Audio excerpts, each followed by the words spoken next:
Assalamualaikum warahmatullahi wabarakatuh. Pertama-tama kami ucapkan terima kasih kepada dosen pengampu mata kuliah hari ini, yaitu Bapak Alda, yang sudah memberikan kesempatan kepada kelompok kami untuk presentasi, dan juga kami ucapkan terima kasih kepada semua teman-teman yang sudah menyempatkan menonton channel YouTube kami. Perkenalkan, nama saya Rival Maulana Miftah dengan NPM 11211060 yang akan bertugas sebagai moderator pada kelompok 5 kali ini, di mana kelompok kami akan membahas tentang hasil diskusi dari mata kuliah Manajemen Ekspor Impor yang berjudul Pengiriman Barang ke Luar Negeri. Tentunya pada kesempatan kali ini saya tidak sendirian, karena saya ditemani oleh rekan-rekan saya, yaitu Teh Risma Ismayanti, Teh Risma Hermawanti, Teh Leni Oktaviani, dan Kang Yusril yang akan membantu menyampaikan materinya. Assalamualaikum warahmatullahi wabarakatuh. Saya Risma Ismayanti dari kelompok 5 dengan NIM 10121906. Di sini yang pertama ada pengertian ekspor. Ekspor adalah kegiatan menjual barang atau jasa ke luar negeri. Seseorang atau lembaga yang melakukan ekspor disebut dengan eksportir. Eksportir sendiri merupakan kegiatan badan hukum atau perseorangan yang melakukan kegiatan ekspor. Kegiatan ekspor yang dilakukan dalam skala besar tentunya akan melibatkan bea cukai sebagai pengawas lalu lintas suatu negara. Aktivitas ekspor biasanya terjadi ketika suatu negara sudah memproduksi barang atau jasa dengan jumlah yang besar dan kebutuhan dalam negeri sudah tercukupi. Hal ini mengakibatkan terjadinya kelebihan produksi barang tersebut untuk selanjutnya dapat dikirim untuk dijual di luar negeri. Saat melakukan kegiatan ekspor, maka negara tersebut akan menerima pemasukan yang biasa disebut sebagai devisa. Semakin sering suatu negara melakukan ekspor, maka akan semakin besar pula keuntungan devisa yang diperoleh. Lalu ada pentingnya suatu negara melakukan ekspor. Untuk membuka peluang baru di luar negeri, peluang tersebut akan menumbuhkan perluasan pasar domestik, investasi, dan devisa pada suatu negara. Selain itu juga untuk menangani kelebihan kapasitas suatu produk di sebuah negara sekaligus mengendalikan harga produknya. Hal ini dikarenakan produk dalam negeri tersebut akan memiliki harga yang lebih murah saat bisa diproduksi dengan mudah dan melimpah. Juga meningkatkan perekonomian, membuka akses pasar, meningkatkan lapangan kerja, meningkatkan kualitas produk, dan mengurangi biaya produksi. Baik, selanjutnya akan dibacakan oleh saya sendiri, yaitu yang pertama, langkah-langkah proses pengiriman barang internasional. Yang pertama yaitu korespondensi atau kontak person. Yang kedua, pembuatan kontrak dagang. Yang ketiga, penerbitan letter of credit atau LC. Yang keempat, mempersiapkan barang yang akan diekspor ke luar negeri. Yang kelima, mempersiapkan dokumen barang.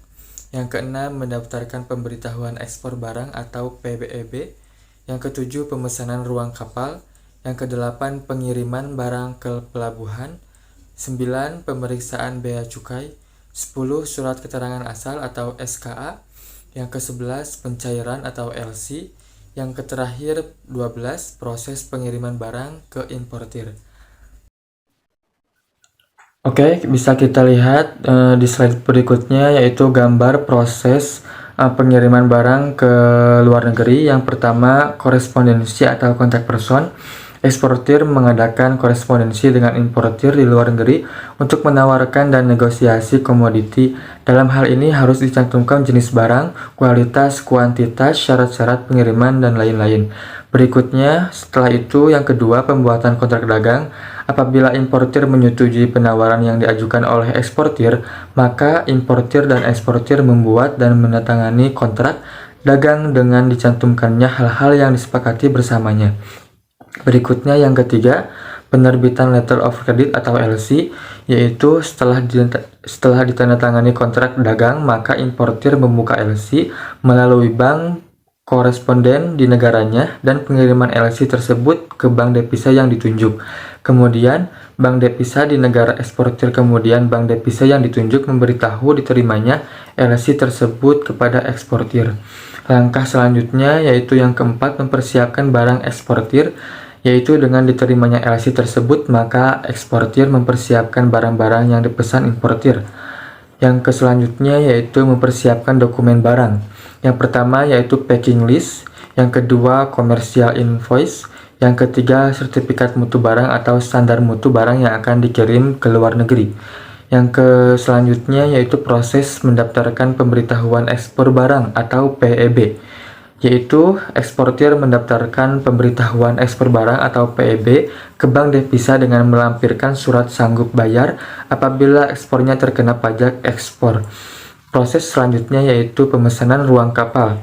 Setelah itu, eksportir memesan ruang kapal ke perusahaan pelayaran samudera atau perusahaan penerbangan agar diperhatikan perusahaan angkutan mana yang memberikan jaminan dalam pengiriman.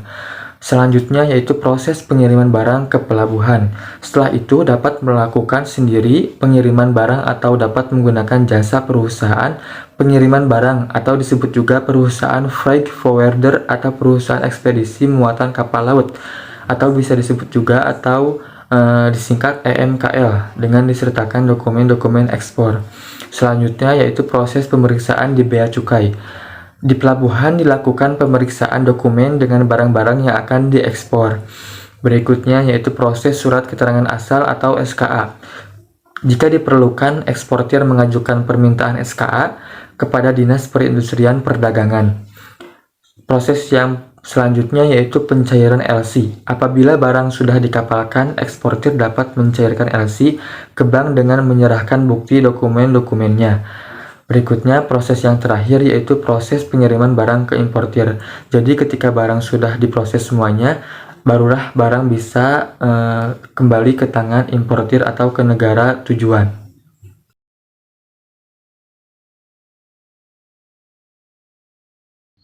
Di slide selanjutnya ada dokumen yang diperlukan dalam pengiriman barang internasional.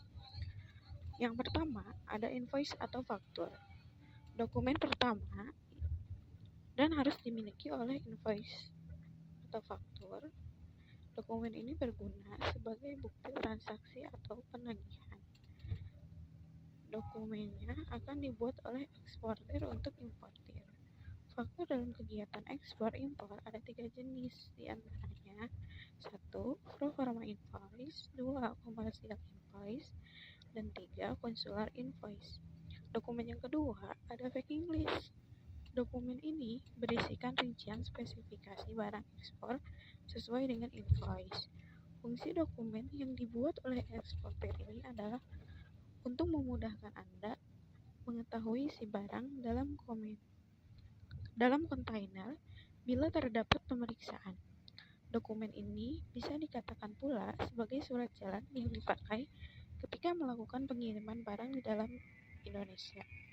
Dalam dokumen packing list, tidaknya memuat informasi seperti nama barang, nomor tanggal packing list, jumlah kemasan, berat bersih, dan berat kotor. Dokumen ketiga ada bill of lading atau airwheel bill. Bill of lading adalah bukti pengiriman barang atau dapat juga diartikan sebagai tanda terima yang dibuat oleh shipping company untuk eksportir. Bill of lading ini akan dikeluarkan setelah kapal berangkat dari Indonesia. Selain itu, bill of lading pula digunakan sebagai kepemilikan barang, artinya eksportir yang memegang bill of lading adalah pemilik dari barang yang disebutkan dalam dokumen tersebut. Hal itulah yang menjadi alasan dokumen ini adalah surat berharga yang perlu disimpan dengan baik oleh eksportir. Yang keempat, ada polis asuransi. Dokumen ini sangat dibutuhkan sebagai surat bukti penanggungan yang diterbitkan perusahaan asuransi untuk menjamin keselamatan atas barang yang dikirim atas permintaan eksportir maupun importir. Dokumen ini berisi berbagai jenis risiko yang diasuransikan, pihak yang meminta asuransi, dan kepada siapa klaimnya akan dibayarkan. Adanya dokumen ini bisa meminimalisir kerugian dari kedua belah pihak. Dokumen yang kelima ada PEB atau pemberian ekspor barang. Dokumen ini adalah surat pemberitahuan yang dibuat eksportir kepada kantor bea dan cukai. Secara umum, prosedur pengurusan BPP sebagai berikut.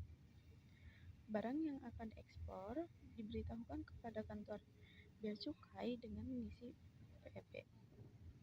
Melakukan pendaftaran PEP paling cepat 7 hari sebelum tanggal perkiraan pengiriman ekspor dan paling telat sebelum barang masuk kawasan pabean.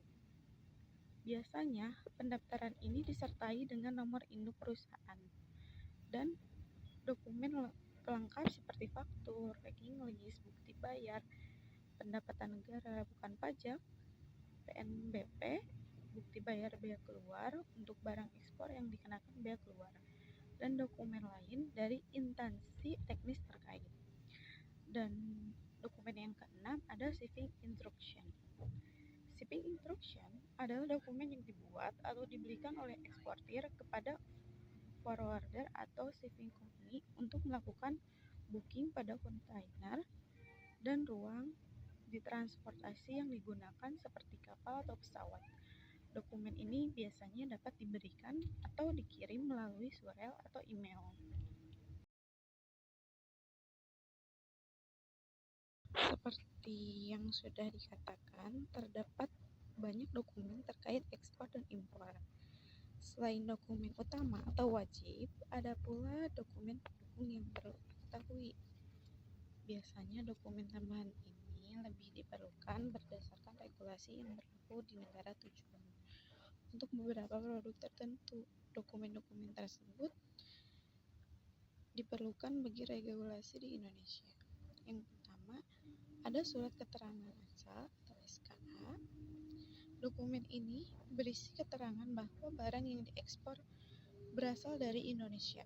SKA akan dikeluarkan oleh Dinas Perindustrian dan Perdagangan, kabupaten kota atau provinsi, berfungsi untuk importir agar memperoleh keringanan bea masuk di negara hingga 0%, tergantung dengan kebijakan dari produknya sendiri. Akan tetapi, manfaat ini hanya berfungsi dengan negara yang menjalin kesepakatan kerjasama perdagangan dengan Indonesia dalam Free Trade Agreement. Dokumen tambahan yang kedua ada Certificate of Analysis. Dokumen ini adalah file yang berisi hasil analisis dari produk yang diekspor. Isi analisisnya pun dapat disesuaikan dengan permintaan si importir. Namun, secara umum isinya dengan standar wajib regulasi dari negara tujuan atau standar yang berlaku. Dokumen Certificate of Analysis biasanya diperlukan untuk produk hasil industri kimia atau pertanian. Oleh karena itu, dokumen ini biasanya dapat diminta dari pihak produsen yang diurus secara langsung oleh eksportir melalui laboratorium independen yang sudah terakreditasi. Dokumen tambahan yang ketiga ada Phytosanitary Certificate. Sertifikat fitosanitari adalah dokumen yang dibutuhkan pada produk pertanian seperti rempah, buah, dan sebagainya. Fungsi dari dokumen ini adalah untuk menjamin bahwa produk yang diekspor terbebas dari jamur, kuman, dan bakteri. Selain itu, untuk produk pertanian dokumen ini pun diperlukan pada produk hewani. Yang keempat ada sertifikat fumigasi. Sertifikat ini dikeluarkan oleh perusahaan fumigasi sebagai penjelasan bahwa barang ekspor yang bersangkutan telah difumigasi sesuai standar yang berlaku. Proses fumigasi sendiri berguna untuk mengamankan barang yang akan ekspor ke negara tujuan dari hama atau rayap selama masa pengiriman. Dokumen tambahan yang kelima ada sertifikat veteriner. Fungsi dari sertifikat ini adalah sebagai jaminan keamanan pangan untuk produk ekspor pangan dan non-pangan asal hewan. Dokumen ini dikeluarkan oleh Direktorat Jenderal Peternakan dan Kesehatan Hewan (PKH) Kementerian Pertanian. Yang keenam, ada keterangan timbangan. Sesuai namanya, dokumen ini berisikan rincian berat dari setiap kemasan barang sesuai yang tertera dalam faktur.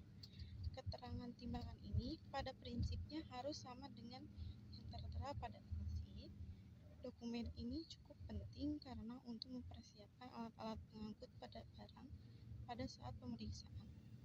Dan yang terakhir adalah dokumen tambahan daftar ukur. Seperti namanya, dokumen ini berisi rincian dari ukuran dan takaran pada setiap kemasan barang, seperti panjang, tebal, volume, hingga diameternya. Sama seperti keterangan timbangan, isi dari keterangan dokumen ini haruslah sama dengan pada LC. Dokumen ini pun berguna untuk menghitung biaya pengiriman. Selanjutnya, peraturan dan regulasi.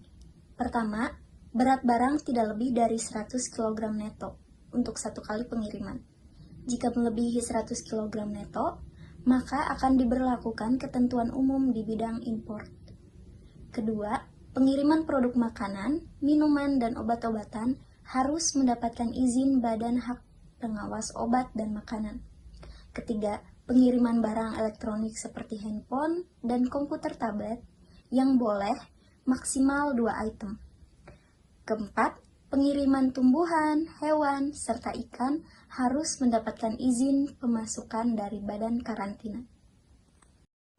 Selanjutnya, ada risiko-risiko yang dapat muncul ketika proses pengiriman barang ke luar negeri. Selama pengiriman barang internasional, terdapat beberapa risiko yang mungkin saja terjadi. Pertama, kehilangan. Barang dapat hilang selama proses pengiriman, baik karena kesalahan administrasi, pencurian, atau kondisi yang tidak terduga selama transportasi. Kedua, kerusakan. Barang dapat mengalami kerusakan selama proses pengiriman akibat dari penanganan yang buruk, kecelakaan selama transportasi, atau kondisi lingkungan yang tidak terduga. Ketiga, kecurian. Ini dapat terjadi ketika barang yang dikirim dicuri atau diambil oleh pihak yang tidak berwenang selama proses pengiriman. Ini bisa terjadi di pelabuhan, terminal, atau selama penyimpanan. Keempat, kondisi lingkungan. Perubahan kondisi lingkungan seperti kelembapan, suhu, atau tekanan udara selama proses pengiriman dapat memengaruhi barang yang dikirim, terutama barang yang sensitif terhadap perubahan lingkungan. Kelima, keterlambatan pengiriman. Keterlambatan pengiriman dapat terjadi karena berbagai alasan seperti cuaca buruk, gangguan transportasi, masalah logistik, dan lain sebagainya. Di sini saya akan menjelaskan tentang strategi mengurangi risiko. Nah, di sini ada 6 poin dari strategi mengurangi risiko. Yang pertama, asuransi pengiriman, pemilihan pihak pengiriman yang terpercaya, menggunakan kemasan yang tepat, pelacakan pengiriman, kontrak pengiriman yang jelas, menggunakan teknologi canggih. Nah, dari kesimpulan materi di atas, ekspor adalah proses atau kegiatan menjual barang yang jasa yang dilakukan oleh suatu negara dengan negara lain untuk mendapatkan dividen dan menumbuhkan ekonomi di kedua belah pihak.